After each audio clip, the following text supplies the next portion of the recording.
Welcome along to Blood Red here on Transfer Deadline Day as we bring you the very latest from Anfield. Alongside me, Guy Clark, we have our Liverpool correspondent, Paul Gorst, to look through the Reds' movements so far this summer, what can be expected today, as well as reacting to news captain Jordan Henderson has signed a new 4-year deal. Gorsty, I hope you're well. Deadline Day is here and upon us, and of course, Liverpool fans wanting to know what to expect today. What can they expect? Not a lot, as it stands, sadly. Just not in Liverpool's nature, is it, to go about the business on transfer deadline day and kind of hear about the continent chasing around players that sometimes might be, might not come to fruition or might not come off. And sometimes it kind of appear from the outside looking in as a bit desperate. We see clubs leave it to the last day every single year, don't we? And Liverpool are very rarely one of them. Obviously, January was a little bit different with Ben Davies and then Ozan Kabak coming in. They were kind of waiting on the results of the Joel Matip scan, which revealed that it would be a season ender for him. So they knew they needed someone, but then they kind of took the decision that they needed to. So that was a bit of a mad dash in the last day of January's window. But generally, Liverpool don't really leave it late, do they? I mean, if they've signed someone on deadline day, it's normally been in the process along that week. Alex Oxlade-Chamberlain is one I can think of in 2017. Liverpool bought him from Arsenal on deadline day, but kind of aware of that happening a few days earlier and so on. But at the moment, all things point towards it being a very quiet window, certainly on the incoming front. Now, for me, I am like plenty of fans who believe that Liverpool need more. I mean, sometimes there's plenty of screaming and shouting the transfers just for the sake of transfers and spending money just for the sake of spending money. But I do believe that Liverpool need another forward option. Kind of made me peace with the idea that they're not going to be bringing in midfielder. Jurgen Klopp said a couple of times now that he's very happy with what he has in the midfield at the moment. But in terms of a front, they're desperately short. Divock Origi scored 1 goal in 11 months, and that was against Lincoln in a 7-2 win, and it was the 7th goal. Other than that, he's had an absolutely awful year. He's not up to it anymore in my book. He's not even getting games in friendlies when Liverpool are playing back-to-back friendlies on a Sunday and a Monday. He's starting on the bench. So it's pretty clear what Jurgen Klopp thinks of him at the moment. He's made 1 matchday squad so far. He's been left out of the last 2. And Takumi Minamino, again, for me, still yet to prove that he's able to cut the mustard, and he's been at Liverpool nearly 2 years now. So they absolutely need another forward for me and before 11 o'clock tonight. But as it stands at midday when we're recording this, it doesn't look like anyone's going to be coming in, which I think would be a massive gamble, to say the very least. How do you assess the window then, as it's played out? Because there was desperately a need for a centre-half. That was rectified before the window had even opened. Ibrahima Konate coming in, the only bit of senior business so far. But in terms of some of the outgoings, I mean, there have been players moved on, the likes of Marco Grujic, Harry Wilson, Xherdan Shaqiri, who were all up for sale last summer as well and now moved on. Yet Divock Origi still hangs around, and as you say, no forward option seemingly on the horizon right now.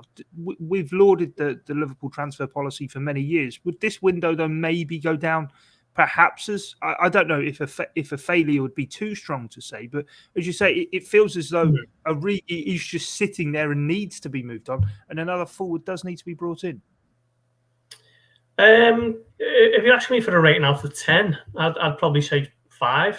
Konate was done and dusted very early on, and that was what Liverpool needed 3 months ago, 6 months ago, 9 months ago. They needed a centre-back, a top-class centre-back, and they appear to have boxed that quite early by essentially confirming his arrival at the end of last season. The Champions League final hadn't been played before Liverpool announced that Konate was going to be their player on the 1st of July. He come in, he was training with the first team on day 1 of pre-season, and everything pointed towards Liverpool getting the ducks in a row early on. And since then, it's been a bit of a massive disappointment. Okay, Liverpool have moved on players who needed to for their own careers. Players that you mentioned, like Harry Wilson and Marco Grujic and Xherdan Shaqiri as well. But at some point, Liverpool have got to stop allowing players to leave without any thought of people coming in. Now, you can argue that Marco Grujic wasn't going to play much, and that would be fair, as it would with Harry Wilson. But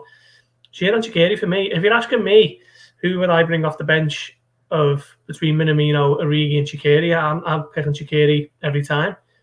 Yeah, he was allowed to go to Lyon, and Liverpool, as of yet, haven't looked to replace him. And we're not being wise after the events thing. If you go through past podcasts and stuff that we've spoken on, Guy, I've said consistently they've needed a midfielder and a forward. And as I say, it kind of made me peace with the fact that a midfielder wouldn't be coming in, but I just think it's a huge missed opportunity not to bring in another forward. Look at Saturday evening against Chelsea, playing 20 minutes with 10 men. Another forward could have came off the bench and could have unsettled them and created that little space needed to get the winning goal, and what a massive 3 points that would have been.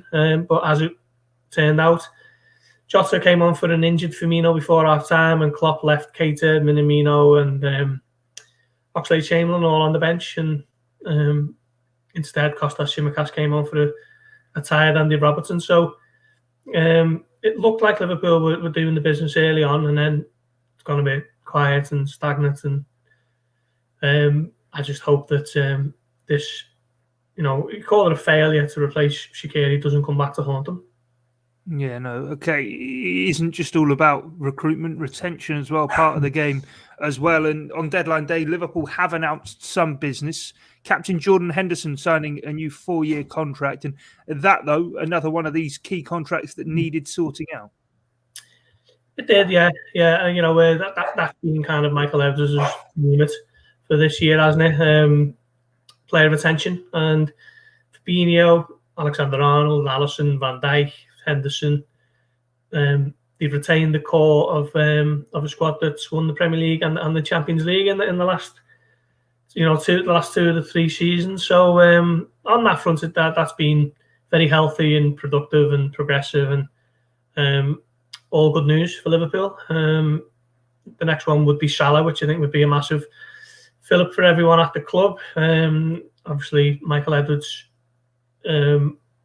Talk of his contract being up next summer, and he might be looking for pastures new at this point. Liverpool's still hoping to keep him on, but if this is to be his final year as Liverpool's first ever sporting director, then he's the task of sorting Salah out will probably be number one on his list of priorities, won't it? So hopefully that one can be done in the next couple of months. But yeah, I mean, there's no doubt Liverpool have got a top class starting 11, haven't they? And retaining the majority of those this summer has been a key strategy for the club behind the scenes, and they've done that now. And then it's just a case of are they possibly leaving themselves just a little bit short in those forward areas. Yeah, because it feels as though definitely, whether it be January, whether it be next summer, that forward line is going to need revitalising. And you mentioned before about Joel Matip and his injury back in January, awaiting the scan of that and then moving for 2 centre-halves.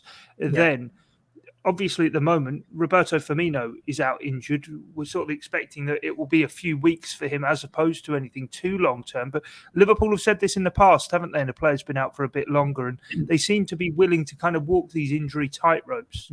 Of course, haven't got the finances of the likes of Man City and Chelsea to have such deep squads. But at the same time, if one of these players does get injured, all of a sudden, the drop-off, as we were saying before, is very stark. Yeah, we're treading over old ground, aren't we? Albeit with new names and different faces. Liverpool last season allowed Darren Lovren to leave, decided against replacing him, and then the floodgates opened, didn't he, with Van Dijk, Gomez, and then Matip, who was already in and out of the side up until he got that injury at Tottenham in January and at the end of the season. That had a massive knock-on effect with the midfielders playing in at centre-back, and no more so than Fabinho, and it took Klopp right until the beginning of May, really, to establish Reece Williams and Matt Phillips as his go-to partnership. And yeah, I just hope that it's not history repeating itself in a bit of a different area, the other end of the pitch. All things do point to Firmino's injury not being too serious, but even if he was 100% fit and ready to play against Leeds United tomorrow afternoon, I'd still say the same, that Liverpool are light and they are short up front. Because they don't have the depth and they don't have the quality behind the front four, do they? They've got 4 players who are capable of playing in 3 positions, and then beyond that, if either of those two behind them, Minamino or Origi, have got to play for any kind of length of time, then that's going to massively impact Liverpool. And okay, you might get away with it in 2 or 3 games against teams who are middling around the Premier League. But if it's a crunch game, say, for instance, at Manchester City, and Liverpool have got a couple of injuries and they're going there with Minamino starting or Origi leading the line, you're asking a lot, aren't you, of this team to be able to fight for the title. And this team are good enough to do that. So I just feel like, as I say, it seems to be coming back in circles to the same point. I just feel that if they don't bring anyone in before 11 p.m. tonight, then it's a bit of a missed opportunity, and they might look back on it with a bit of regret. Yeah, definitely. Liverpool, though, aren't probably isolated in terms of those sides going for the title who maybe are leaving themselves sort of unequipped in a certain area. Think of Chelsea. They've been looking for a centre-half all summer. Jules Koundé looked as though he was going to be the man. Doesn't look as though that's going to happen, but of course they spent 97.5 million, was it, on Romelu Lukaku from Inter Milan. And Manchester City still haven't got their striker, albeit they spent 100 million on Jack Grealish. It seems to be somewhat of a theme for those sides chasing the title that actually they're all leaving themselves a bit like. Yeah, I think so. I mean, Liverpool do need to do 1 or 2 things, as we've mentioned, but of course they're not the only team who are in that boat. I'm sure. I'm sure there are Chelsea fans who are desperate to see a centre back arrive, and there are Man City fans who are steadfast in their belief that they need a centre forward. Not every squad's perfect, is it? But from a Liverpool point of view, I think they might be looking at it with a little bit of envy that Chelsea can go and spend 97.5 million on Lukaku and City can spend 100 million on what's essentially a bit of a decorative player in Jack Grealish. He's going to be fantastic for them, I'm sure, but I think their main issue is that they lack a bit of a number 9, with Aguero leaving. And sounds a bit strange to say that when they've won the last 3 home games 5-0 and 2 of them already this season, but you look at the game they lost at Tottenham, had they had another striker in their ranks, they might have got something from that game. So no squad are perfect, but I just think Liverpool are just lacking a little bit of depth. I think in terms of the starting 11, 12, 13, 14, it's top class, isn't it? But as we've seen as recently as last season, it's certainly a squad game rather than a team game, and Liverpool are going to have to dig deep at times and utilise the full strength of that squad. And in certain areas, it's probably a little bit short. And we shall see if there's anything left to be done. But at the moment, at the time of recording, as we say, it's looking a little bit unlikely. Yeah, it comes back to that point, though, isn't it? That as it stands, and we'll talk about outgoings very shortly, but Liverpool set to run a profit in terms of transfers in this transfer window. And if we're saying there that other squads are leaving themselves a bit like, quite rightly, I suppose, we made the point the other week on a podcast, it's not a charity, is it? It's sporting sort of integrity to go and win these trophies and try and win the league title. Liverpool, albeit it's good on the balance sheet running a profit, but if it means leaving yourself short, the fans would much rather see a big player brought in and know that actually you're more likely to guarantee some level of success. Yeah, I think so. I think you go back to, was it April, when Liverpool announced their accounts, and basically they admitted that they've lost around about 120 million as a result of the pandemic, no fans in the ground and no football for 3 months, and playing behind closed doors for 18 months really has massively impacted Liverpool. So you do have to kind of keep that in your mind when you're thinking about Liverpool's apparent lack of investment. We spent 35 million on Konate, let's not forget, and as you say, I've brought in the same number of players as Chelsea and as Man City, but the thing that might frustrate fans is the players who've left and the kind of apparent unwillingness to utilise those funds to bring in, additional cover. You're looking at Harry Wilson, who he's essentially left on loan, hasn't he? But Liverpool will get 12 million for him from Fulham, and Xherdan Shaqiri was 9.5 million, and Camille Grabara, Liam Miller, these sorts of players, Marco Grujic, it's all added up to around about 35, 40 million, something along those lines off the top of my head. and there's been no indication of a player arriving, with that funds. And Liverpool have been very, sort of privately, very keen to point out that the negotiations have brought prices up, and they've been able to get larger fees than they would have thought for players like Wilson and Shaqiri.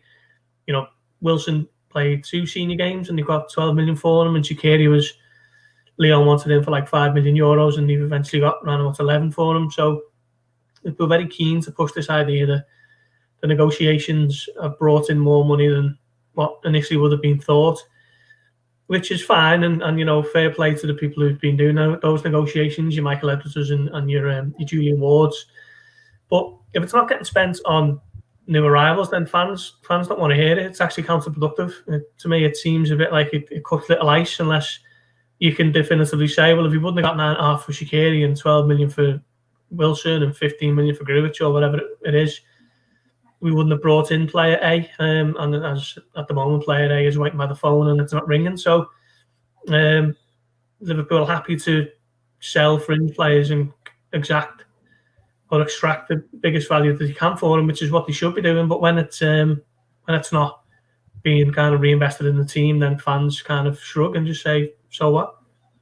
Yeah, definitely. Right, let's talk about outgoings then quickly before we get off. We spoke about Divock Origi before. You were talking there about the money that has been generated from sales. Is Divock Origi going to be moved on this summer, do we think? And also Nat Phillips, he has been linked throughout the summer with an exit. Could we see any movement there? I think Phillips possibly could yet go. I think Liverpool were looking for around about 15 million for him, and there has been interest. I think he played 21 times for Liverpool last season, and he finished third in the Premier League. So plenty of kind of evidence for Liverpool to say why they want that much for him. Klopp would be happy to keep him. I think if he stays around, then he could be an option for League Cup and FA Cup games. But essentially, if clubs are interested, that seems to be the magic number, and come and send the facts through seems to be the message. On Origi's point, I'm not too sure yet. We might see teams getting a little bit desperate in 5, 6, 7 or 8 hours time and pick up the phone and see what his status is. He probably knows the writing is on the wall for him in terms of game time this season rather. So we'll see. But if Liverpool say yes to a Divock Origi loan and don't think about bringing someone in, then I feel like smacking my head against that wall, because that does nothing for Liverpool this season. It's just losing another player who can possibly play on, an option. So if they agree to loan him without bringing anyone else in, then that is a huge, huge mistake for me, and we shall see. So that is probably why, at the moment, you're looking at Divock Origi staying put. Yeah, no, definitely. That is all we've time for then here on this edition of the Blood Red podcast. Our deadline day special. Gorst will be back later on in the day. And don't forget as well to sign up to our newsletter. Head to bloodredpodcast.com and join the Blood Red Club. Exclusive content into your email inbox directly to you. And this week we will be looking back over the transfer window, forensically examining it and giving you detailed opinion here from Blood Red. So it's bloodredpodcast.com. Just leave us your email address and the podcast will find its way directly to you. But from myself, Guy Clark, and Paul Gorst, thanks for joining us here. It's bye for now.